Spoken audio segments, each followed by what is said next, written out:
What's up, guys? It's day 112, and down here, this entire shelf, and then a handful of these books are all my journals. And today I'm going to be talking about journaling.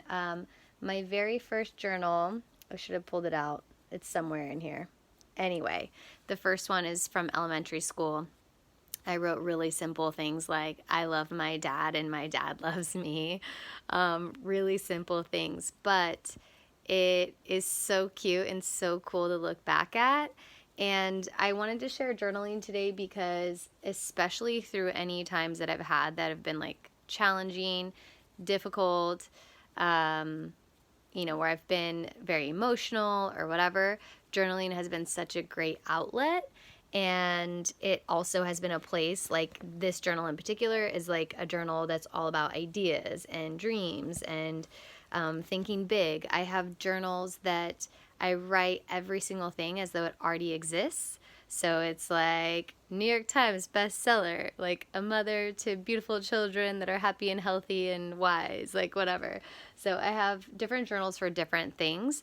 I have a handful of them that are literally full from beginning to end.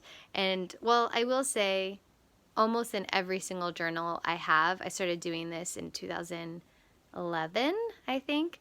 I always leave space in the back. So I'll leave, I don't know, maybe 10 pages at the back, because one thing that I do every so many years, I would say maybe every 2 to 3 years, I actually will go through a journal. I don't read the whole thing, but I skim through parts, and then I start to remember, oh yeah, this is what I went through.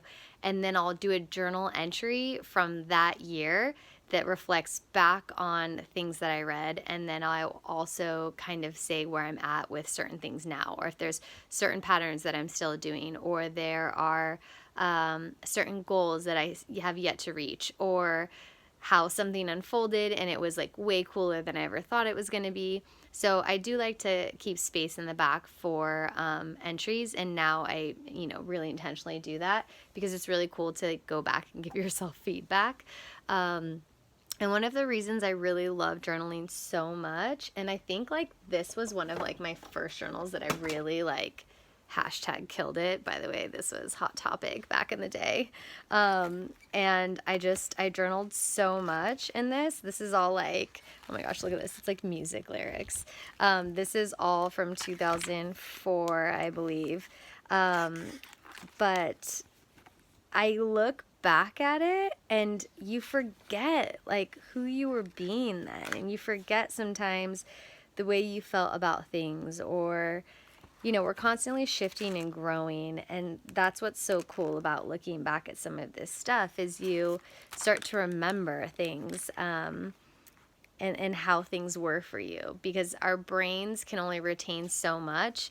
In neurolinguistics, it's something like so many bits of information. What is the number? I want to say it's like 1 billion bits of information come at you, or maybe it's a million bits of information come at you like in an instant. And most of like what we have coming to us is deleted because we can't remember everything. A lot of it is distorted, and then we file things away so that it's filed from previous experiences. So that probably gets a little confusing, but we experience life based on what we already have prior experienced, and that's how we make sense of the world. So yeah, we delete, we distort, and then we categorize everything based on our past. So that's why we don't remember our entire life, right? So it's really cool when you look at 4th of July, 2005, and you go back and you're like, oh yeah. So I love journaling because 1, it's a great way to reflect. 2, it's a great way to brain dump. 3, it's a great way for self-discovery. And I write like authentically in my journals, like where I'm at. And I actually have written with the intention that people will read it one day. You know what I mean? Like, I think especially when I've gone through some of my most challenging things, I'm writing how I'm feeling, because I think if I have a kid one day, or a niece or a nephew, or, somebody who's maybe going through something similar, I just always like thought, like when I'm older, it's going to be for someone else. Like, oh, you're going through a breakup? Here, read this journal. Like, I get it, and this is what helped me. And I don't know why that kind of came to me. And now in building my coaching business and everything, and especially with relationships, it's really dope to be able to go back and remember what I was feeling, so then I know how to serve a person that's in that space, because I'm in a certain space now where I feel really powerful around things, and it's so easy to forget like where you've come from. So those are really great things to journaling. And I will say, I actually shared this with my girlfriend Amy the other day when we were walking.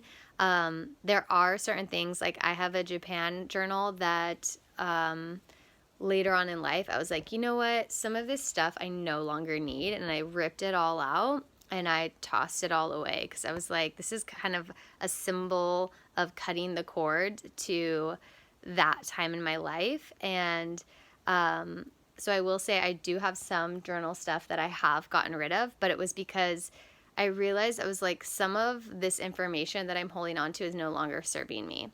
So I just wanted to throw that in there, because if you have a journal that sometimes is like in the back of your head, maybe keeping you in the same spot, or you feel like, I don't know, there's just some type of energy there. My friend Chris is the one that taught me kind of the cutting of the cord type of visualization, and he described it as, it's like you emotionally have a cord connected to someone else, and it's literally cutting those ties so that you're free and they're free.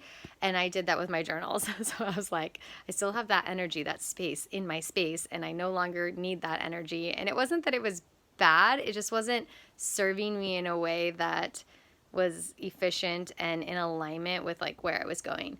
So anyway, yeah, the journals I showed you, there's about like 35, 36 of them. Again, not all of them are completely filled. And I don't think that's the goal. Like, I definitely have journals that are specifically for things, like I was saying, different journals for different areas of my life. I'm actually going to start doing kind of like a guide. Well, actually, I'm not even talking about it. You'll learn about it later. I'll tell you more about it later. But I'm going to start going through all of my journals and pulling all kinds of cool stuff from it. And I'm going to start to just really organize my thoughts and like organize my journey. And I'm excited for that. So this is a little bit longer of a video today, and I guess it's because I love journaling, and I really do find that there's so much power in it. Anytime I've given anyone advice, one of the biggest things I always ask them is, are you journaling? Like, are you emptying out your head? And I think it's just forever. It will never go away as long as humans are around. Like, it's so important for us to do these types of things. And there's something magical about being able to, have a book, like have your thoughts and things that, people will be able to look at one day, even when we're gone. I think I also, PS side note, got inspiration from reading The Diary of Anne Frank, and her story in that book. I think that was like one of the first books that I really got into in school. I wasn't into very much in school, to be honest, but I was very into that book. And because of that book, I remember thinking, I would love to be in a history book. Like, that was my inspiration. And I think we learned so much from her journal. And so that's why maybe in the back of my head, all the way back from middle school, Lizzie, that I just thought, journaling is not just for me, it's also for others. And yeah, okay, so cheers to that, day 112. If you don't have a journal, buy one. I promise you it's a fun adventure. And you don't have to do it every day. Do it when you feel like it. I'm actually going back to the practice of daily journaling because my brain just has so many things going on all the time. And then I forget, like, what's happening in my life. And there's so many jobs. There's so many things, like, honestly, it's hard for me to remember, and I want to remember them. And I think when we write things down, I know for a fact when we write things down, we remember them so much more. So cheers to that, and to this cute little pooch. Look at my little poochy pooch. Hello. He's like, why do you keep putting me in all your videos, lady? Okay, say bye, Tintin. Bye, guys.